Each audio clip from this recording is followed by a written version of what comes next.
Hello and yes, welcome to another review with me, Rockboy680. Today I'm going over my first David Bowie album. Really excited to do this one. But anyway, before I get on with the video, the main reason I wanted to do this one, it's more of a test video. Because today I got this new camera stand. Look at this. Very professional. So yeah, it's more of just a, test video. I'm just using this for the first time. It's quite a good stand. This cost me £20 in Argos. Pretty nice model. You can just shape it however you want. Very professional. So yeah, I just thought I'd show this off in my video. Okay, so let's actually put the camera on the stand now.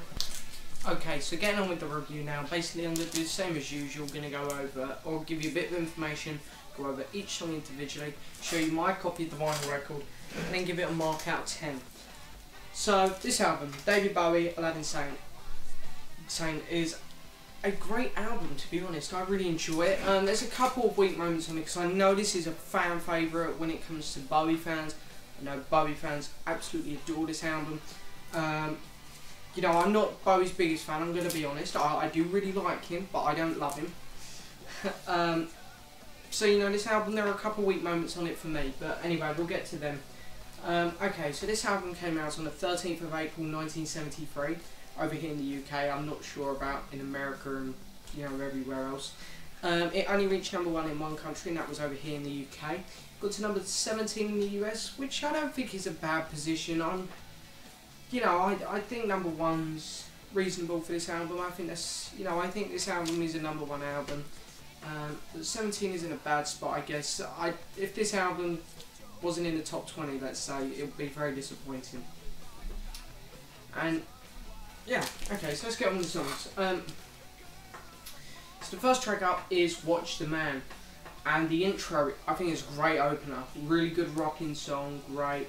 The only problem is I don't think it's got the best vocal performance from Bowie.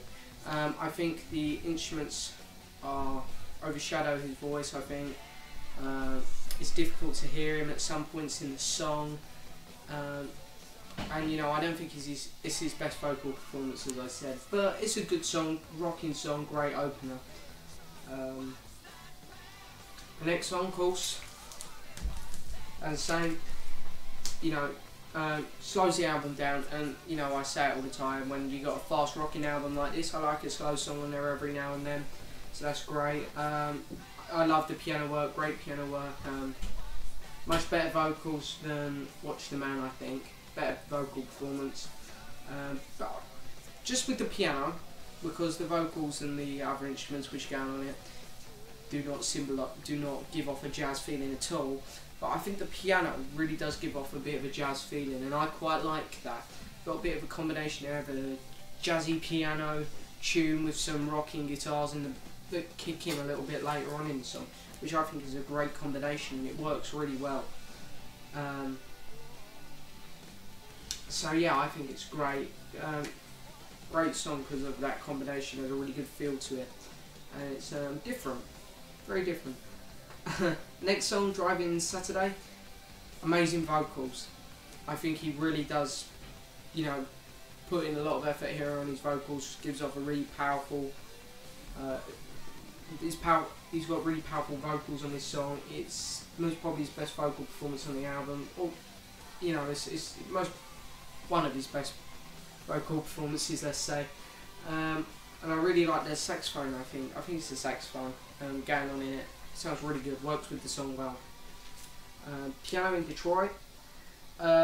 It's not bad. It's a very catchy song, definitely, and I like it when they get to the lines, or he says it a few times. Panic in Detroit, I think that line there is great. He does it a few times, part of the chorus, I think. But I really like that. It sounds great. And then last song on side 1, Cracked Actor. Very rocky, very catchy again. It's a good rocking number. I think there's not much more I can say on it.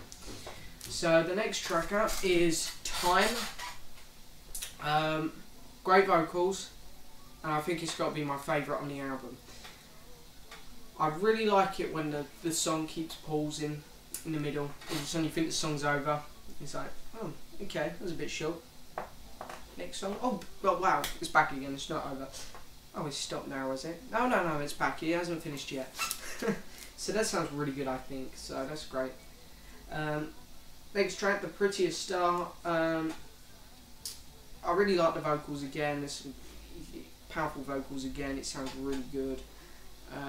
I really like the tune and the beat to it. The beat, you know what I mean. It sounds really good. I think the work on it is great. This song would work good as an instrumental, I personally think. I expect a few people might disagree with that, but me personally, I think it would work well as an instrumental. Okay, so next track is Let's Spend the Night Together. This one's with Mick Jagger and Keith Richards from, oh, what band was it? What band? The Rolling Stones, that's it. And, you know, I'm personally quite a big Stones fan now. I never was, because I've always been more of a Beatles guy, but recently, you know, I've been listening to them a lot more. And, you know, I've really been getting into the Stones. I think they're a great band. So I was really pleased actually when I first looked at the track listing for this album, and I saw, because I looked at it on Wikipedia first when I was getting this album sent to me in the post. I looked at the tracks, and I saw next to this one it had brackets Mick Jagger and Keith Richards, and I was like, yes, that's going to be great. And it is great. It's a really rocking number. I really like this song. It's really catchy. It's great, fantastic. The Genie. Now I know this is a fan favourite as well. I know quite a lot of people enjoy this song. Me personally, I think it's a bit boring at the beginning. Just my opinion. But when the chorus kicks in and he starts singing the Genie, it sounds great. So I do like the songs, but yeah, it's a bit boring at the beginning, I think. But my opinion. Last track now, Lady Grinning Soul. I really like the intro. I really like the piano work on it the whole way through actually, but it sounds great at the beginning. I really like this song, and I'd most probably put this as my second or third favourite on the album. It's a great song. I really enjoy it. Okay, so there we go. I've gone over each of the songs individually. Oh, I didn't talk about the lyrics. The lyrics on this album, you know, they're really good. They're a bit funny, a bit dirty at some point on this album, but you know, I think they're decent lyrics. So anyway, here's my copy of the vinyl. I'm just going to do a shout out here to Dino Vinyl Times, because it was actually him who sent me this record. Don't worry, Dino, I'm going to be repaying you soon. I've just got to find something. I'm still looking, don't worry. But thanks a lot for sending me this again. I've already said it once in one of my videos, but I have to say it again. Thank you so much, I really appreciate it, and I recommend everyone out there in the vinyl community, if you haven't already checked out his channel, go check it out, it's fantastic. Dino Vinyl Times. If you check back at one of my vinyl updates, I think it's vinyl update 27, it's got VCLT from Dino written on it.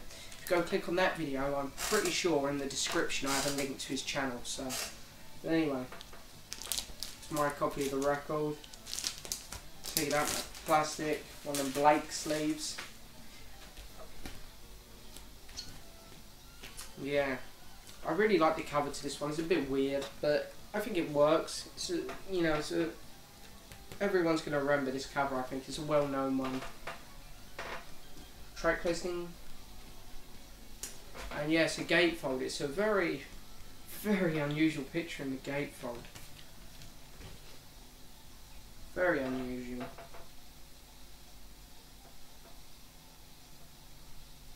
And it's on RCA Records. Here's the sleeve. Really like this, we got all the lyrics. And we got an inner sleeve.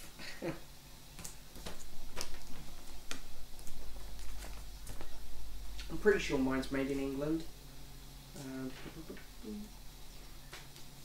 Doesn't say. I'm pretty sure it is. Right, so there we go, there's my review of my first David Bowie album. I hope you enjoyed it, because I know there's quite a few people out there in the vinyl community who are David Bowie fans. Paige Martin, I believe you're quite a big David Bowie fan, you know. Great channel, she's got a great channel as well. I recommend that everyone should go check out her channel. I'll put a link in the description to her channel. Screw it, I'll put one to Dino's channel as well. Two fantastic channels. So go check them both out. And yeah, one more shout out.